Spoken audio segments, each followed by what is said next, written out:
მეტი ვიდრე 1 წლისა და ნახევრის განმავლობაში რუსეთის შეტევაზე იყო. ეს ნელი იყო და მძიმე. ძნელად შესამჩნევი იყო, როცა ტერიტორიულ ცვლილებებს შორიდან აკვირდებოდი. მაგრამ ყველა იმ თვის განმავლობაში მიღწეული პროგრესის დაგროვებამ საბოლოოდ ფრონტის ხაზის ფორმაზე შესამჩნევი გავლენა მოახდინა. შემდეგ რაღაც მოხდა ამ წლის მარტში. წმინდა ტერიტორიული წინსვლა უბრალოდ შეწყდა.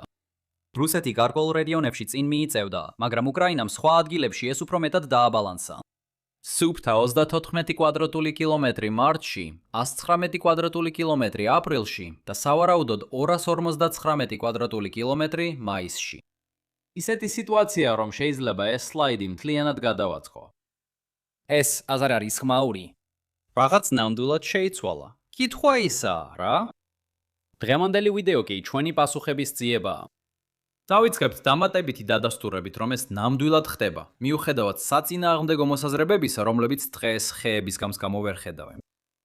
შემდეგ ვისაუბრებ 8 დიდ ცვლილებაზე, რომლებიც ბრძოლის ველზე მოხდა და იმდენად ბევრია, რომ ეკრანზე ვერ ჩამოვწერ. მაგრამ ესენია: ამინდი, დღეების გაჩეხვა, სტარლინკი, ტელეგრამი, რკინიგზაზე დარტყმები რუსეთის თავდაცვის სამრეწველო ბაზაზე, ნავთობის ობიექტებზე დარტყმები და ნაკარგების უფრო მაღალი ტემპები. შემდეგ დავასრულებ რამდენიმე კომენტარით იმის შესახებ, თუ საით შეიძლება წავიდეს ეს ყველაფერი მომდევნო რამდენიმე თვეში. მაგრამ მოდით დავიწყოთ იმ შენიშვნით, რომ ეს რეალური ეფექტია. ალბათ ადრე გინახავთ კრიტიკა მსგავსი ციფრების მიმართ. რამის მსგავსი? არა, უკრაინა სინამდვილეში არ იძენს ტერიტორიებს. კონტრშეტევები მიზნად ისახავს რუსეთის წინსვლების შეჩერებას ნაცრისფერ ზონაში, სადაც ისინი რეალურად არასდროს ამყარებენ კონტროლს. ეს ყველაფერი უაზროა. წავიდეთ წინ. კარგი, ამ პუნქტის არსთან პრობლემა არ მოქვს, რადგან ეს ასახავს თანამედროვე ბრძოლის ველის რეალობას. დრონების გამო არავის მიწა კილომეტრებით ხრმავდება და ზოგიერთ ადგილას 10 კილომეტრზე მეტსაც აღწევს. რუსეთი წინ მიიწევს იმით, რომ 1, 2 ან 3 ჯარისკაცი ცდილობს არავის მიწაზე შეპარვას, დამალვის ადგილს პოულობს და შემდეგ აკვირდება, რა მოხდება. თუმცა, კონკრეტულ ტერიტორიაზე მყოფი 1 ჯარისკაცი რეალურად არ ნიშნავს, რომ ის რუსეთის კონტროლქვეშაა. პრობლემა მაშინ ჩნდება, როდესაც დღის ბოლოს რუკის მონაცემების დამუშავებაზე პასუხისმგებელმა პირმა უნდა გადაწყვიტოს, როგორ გააყოფინოს ხაზი. თუ იმით იხელმძღვანელებ, ვინც ბოლოს იყო იქ, მაშინ ხაზის ცვლილებები უფრო ცვალებადი იქნება. მაგრამ თუ უპირატესობას მისცემ იმ მხარეს, რომელიც ამ დრომდე აკონტროლებდა ტერიტორიას, მაშინ მცირე შეჭრა ხაზს არ შეცვლის. ეს კოდირების წესები ზუსტად განსაზღვრავს, თუ როგორ გამოიყურება ტერიტორიული ცვლილებების მაჩვენებლები. ამიტომაც შეიძლება მათში დიდი განსხვავება დაინახო, მაშინაც კი როცა მათი კოდირები თან ხდებიან იმაზე, რაც რეალურად ხდება ადგილზე. მიუხედავად ამისა, კრიტიკა, რომ უკრაინა მოჩვენებით მიღწევებს აჩვენებს, არ საცდენილია და მტკიცებულებებს სრულად არ მიყვება. რუსეთი წინ მიიწევს გარემიმართულებით და შემდეგ ცდილობს შემოიყვანოს დამატებითი ძალები.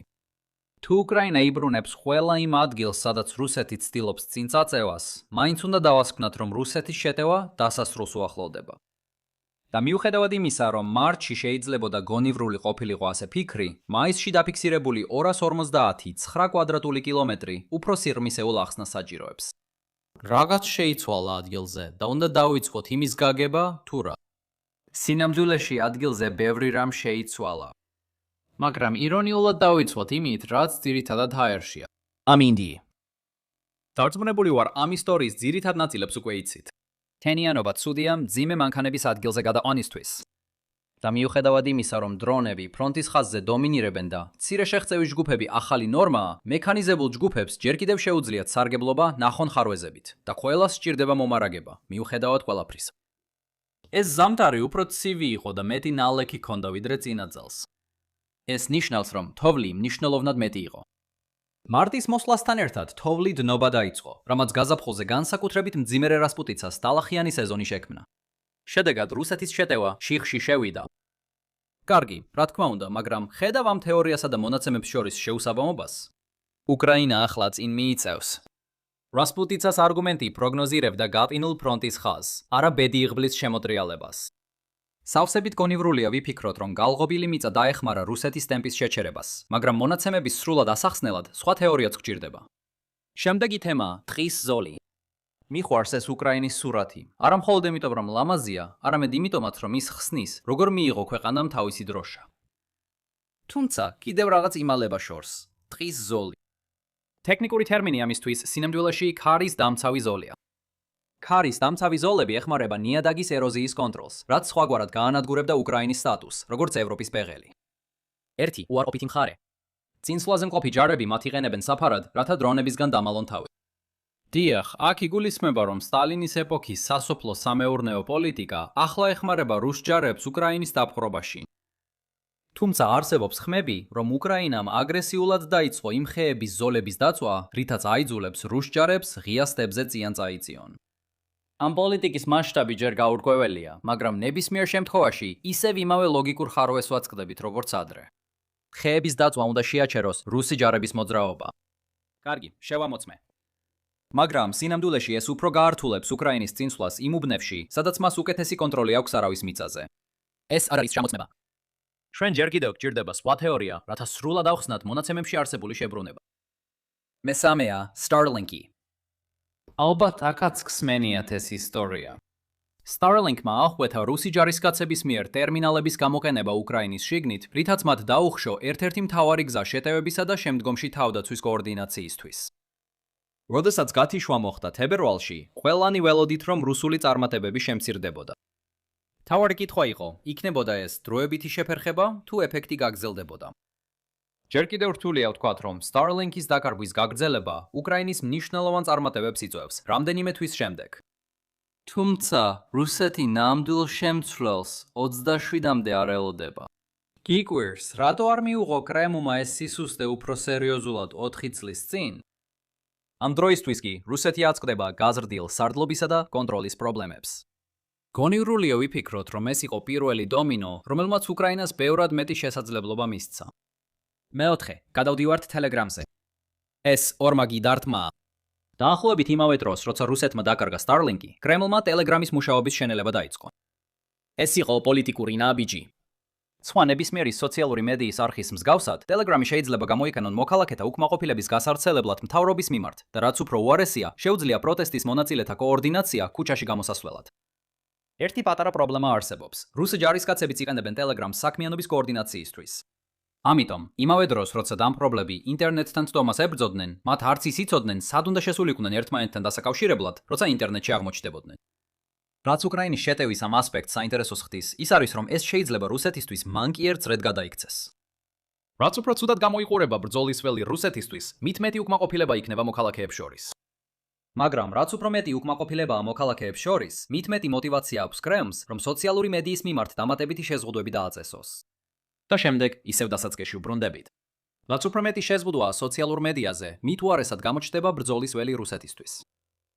მეხუთედ, გადავდივართ რკინიგზაზე დარტყმებზე. ჩემი აზრით, აქედან იწყება ყველაფერი საინტერესო. შეიძლება ვხედავდეთ ფუნდამენტურ ცვლილებას იმაში, თუ როგორ აწარმოებს უკრაინა ომს. თუ ერთი წამით მთავარ თემას გვერდზე გადავდებთ, ნატოს გეგმა რუსეთის დამარცხებისთვის ყოველთვის ეფუძნებოდა რუსული მომარაგების ხაზების განადგურებას. რაც არ უნდა ხდებოდეს უშუალოდ ფრონტზე, ეს ყველაფერი უმნიშვნელოა, თუ იმ ჯარისკაცებს ვერ მიეწოდებათ დამატებითი მარაგი და საბრძოლო მასალა. საინტერესოა, რომ ფრონტის ხაზზე რუსეთის წარმატებები ირონიულად ამძიმებს მომარაგების პრობლემას. ასე რომ, უბრალოდ შიმშილით ამოწურავ მათ და საბოლოოდ ავტომატურად გაიმარჯვებ. უკრაინის პრობლემა ამ სტრატეგიის გამეორებაში ისაა, რომ დარტმის მიტანა უნდა შეგეძლოს ფრონტის ხაზის მიღმა რამდენიმე კილომეტრზე. ისტორიულად ეს უნარი მხოლოდ ყველაზე ძლიერ ქვეყნებს ჰქონდათ. რა თქმა უნდა, უკრაინა ბოლო 4 წლის განმავლობაში ესეთ ხელსაყრელ სამიზნეებს ურტყამდა. მაგრამ ეს უფრო სპონტანური დარტყმები იყო, ვიდრე მდგრადი კამპანიის ნაწილი. ხო, შეიძლება ახლა ასე აღარ არის. ბოლო რამდენიმე თვეში რკინიგზაზე დარტყმებისა და სხვა ლოგისტიკაზე დამიზნებული იერიშების ტემპი გაიზარდა. არ არის ნათელი, როგორ მოახერხა უკრაინამ ამის მიღწევა. ცხადია, პასუხი გარკვეულწილად დრონებია. ერთი ვარაუდია, რომ უკრაინამ შეამცირა რუსეთის უპირატესობა ოპტიკურ ბოჭკოვან დრონებში, რითაც შეცვალა პრობლემა, რომელმაც რუსეთს საშუალება მისცა უფრო დიდი ზეწოლა მოეხდინა ნაცრისფერ ზონაზე. მაგრამ ნებისმიერ შემთხვევაში უკრაინამ იპოვა გზა, რომ დრონები ბევრად ღრმად შეიჭრას რუსეთის მიერ კონტროლირებად ტერიტორიაზე და ეს უკვე იწყებს გავლენის მოხდენას ფრონტის ხაზზე. მე-6 არის ამის გაგრძელება. დარტყმები რუსეთის თავდაცვის სამრეწველო ბაზაზე. ლოგისტიკის დარტყმის ნაცვლად შეგიძლიათ უბრალოდ გაანადგუროთ რუსეთის ქარხნები. თუ თქვენს მოწინააღმდეგეს იარაღის წარმოება არ შეუძლია, მაშინ თქვენს მოწინააღმდეგეს იარაღის გამოყენებაც არ შეუძლია. ამ სტრატეგიის წინაღობა ადრე ის იყო, რომ იარაღის ქარხნები როგორც წესი ძალიან შორსაა ფრონტის ხაზიდან და შედარებით დაცულ შენობებში მდებარეობს. შესაბამისად, ამ სტრატეგიის წარმატებით განხორციელებისთვის თქვენ გჭირდებათ დიდი ტვირთის მქონე იარაღი, რომელსაც შეუძლია დიდი მანძილის დაფარვა და საჰაერო თავდაცვითი სისტემების თავიდან აცილება. რუსეთის საერო თავდაცვა თითქმის 1 წელია ნელ-ნელა ინგრევა. ამასობაში, უკრაინის ვარდისფერი ფრინველებისადმი სიყვარულმა შექმნა გრძელდისტანციური, შედარებით მაღალი სიმძლავრის იარაღი, რომელიც შესაფერისია ქარხნის დასარტყმელად. რაც აქ ერთმნიშვნელოვნად ვერ შეგვიძლია გამსაზროთ, ეს არის ეფექტის მასშტაბი. რუსეთის მოქალაქეები ნაკლებად არიან მიდრეკილნი უფასოდ გააკეთონ საბრძოლო ზიანის შეფასება, როდესაც ასეთი ქარხანა დაზიანდება, რადგან აფეთქებები ისეთივე დრამატული არ არის, როგორც სხვა ტიპის სამიზნეების შემთხვევაში. სხვათა შორის მე-7-ია დარტყმები რუსეთის ნავთობის ინფრასტრუქტურაზე. ეს კიდევ ერთი კატეგორია, რომლის გასაგებადაც ჩემგან გრძელი ახსნა არ გჭირდებათ. Hievsurs რუსეთს ისე მოექთეს, როგორც ბენზინგასამართ სადგურს, რომელიც ქვეყანად არის შენიღბული და კრემლს საფასუხოს მოფიქრება უჭირს. ვერასდროს გავამახვილებ ამაზე საკმარისად ყურადღებას. მთელი ომი კრემლისთვის ყველაზე დიდი ფინანსური პროექტი გახდა საბჭოთა კავშირის დაშლის შემდეგ. ომის ბედი საბუღალტრო ბალანსით გადაწყდება.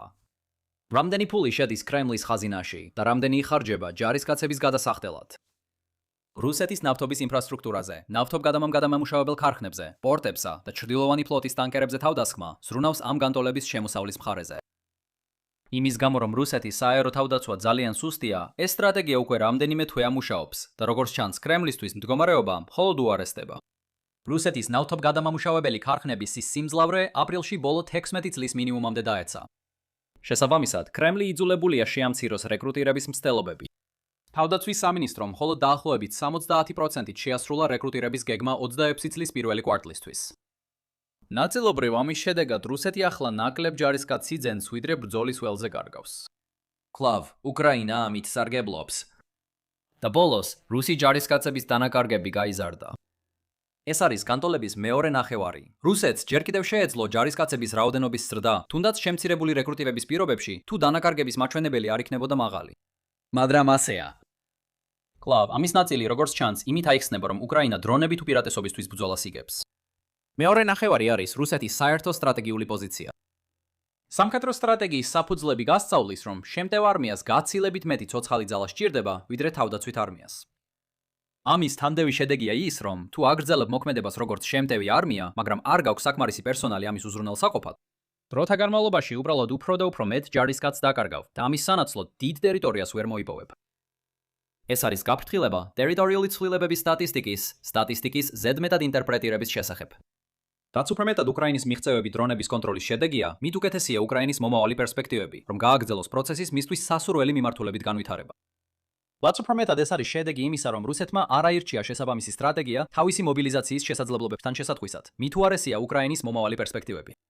აქვე აღნიშნავ, რომ წარსულში ბრძოლის ველის რეალობებს დიდი დრო სჭირდებოდა კრემლის გადაწყვეტილების მიმღებ პირებამდე მისაღწევად. ასე რომ სრულიად შესაძლებელია უკრაინამ კიდევ რამდენიმე თვის განმავლობაში გააგრძელოს რუსეთის სისუსტის გამოყენება. და ეს კარგი მომენტია, რომ საუბარი გადავიტანოთ იმაზე, თუ რას გვეუბნება ეს ფაქტორები ომის საშუალოვადიან პერსპექტივაზე. საწმისად ღირს მაისის ტერიტორიული ცვლილებების მაჩვენებლების კონტექსტში განხილვა. 2022 წლის სექტემბერში უკრაინამ დაიბრუნა დაახლოებით 6000 კვადრატული კილომეტრი ტერიტორია. ამის საპირისპიროდ, რაც ბოლო რამდენიმე თვეში ვიხილეთ, შეიძლება საუკეთესოდ აღიწეროს როგორც ადგილობრივი კონტრშეტევების კომბინაცია, რომელიც შესაძლოა ზოგჯერ ფრონტის მასშტაბის დილემამდე მიიყვანოს რუსეთი. ჩვენ ჯერ არ ვართ მანევრული ომის მასშტაბზე, რაც განსაზღვრავდა 2022 წლის შემოდგომის კონტრშეტევას. სანამ დაველოდებით, შეძლებს თუ არა უკრაინა წარმატებების ტემპის დაჩქარებას, ერთი რამ ცხადია. შემტევმა კამპანიამ უკრაინას მისცა დრო, რომ გაემყარებინა თავისი თავდაცვითი ხაზები დონბასში.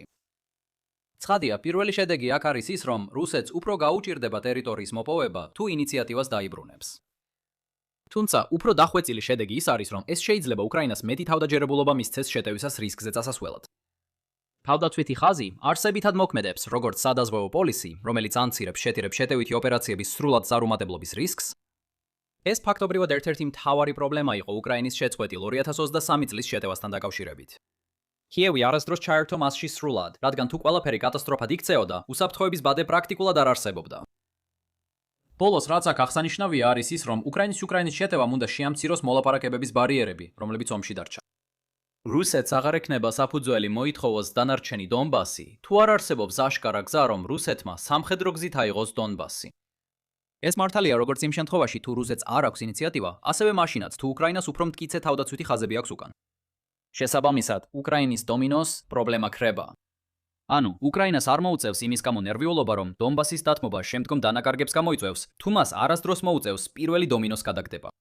ამავე პრინციპით, უკრაინის გაგრძელებულმა ოპერაციებმა უნდა შეავსოს ნებისმიერი დანაკლისი მხარის მოლოდინებში იმის შესახებ, თუ როგორი იქნება ომის საბოლოო შედეგი. შეთანხმებამდე ეს ყველაფერი მიიყვანს თუ არა, რა თქმა უნდა, სხვა საკითხია. მაშ, რა არის ჩვენი მთავარი დასკვნები დღევანდელი დღისთვის? უკრაინაში ადგილზე რეალური ცვლილებები ხდება. ბევრი ახსნა იმისა, რაც ხდება, მხოლოდ იმას გვიხსნის, რატომ შეანელა რუსეთმა და არა იმას, რატომ მოხდა შეტევის ბედის სრული შემოტრიალება. უკრაინის ხანგრძლივი მცდელობები, როგორც ადგილობრივად, ისე შორიდან, საჰაერო სივრცის კონტროლის დასამყარებლად, როგორც ჩანს, მთავარი მამოძრავებელია მიღწევების, რასაც თან ცდევს დამატებითი ტაქტიკური და სტრატეგიული სარგებელი. და მიუხედავად იმისა, რომ სიტუაცია უკრაინისთვის დამაიმედებელია, ამას უნდა ახლდეს ჯანსაღი ფრთხილე, რადგან კარგი 3 თვე არ ნიშნავს კარგ 26 თვეს. ამასობაში თუ გსურთ 3 კარგი თვე ყურებისთვის, პირადად მე უკვე თითქმის 3 თვეა შეუჩერებლად ვაკეთებ ამას. მაგრამ ჯერ კიდევ ბევრი რამ გვაქვს სალაპარაკო, ასე რომ ალბათ ხვალ გნახავთ. ეხლა კი თუ დღევანდელი ვიდეო მოგეწონათ, ვთხოვთ მოიძონეთ, გააზიარეთ და გამოიწერეთ არხი და შემდეგ ჯერზე ისევ გნახავთ. იყავით კარგად.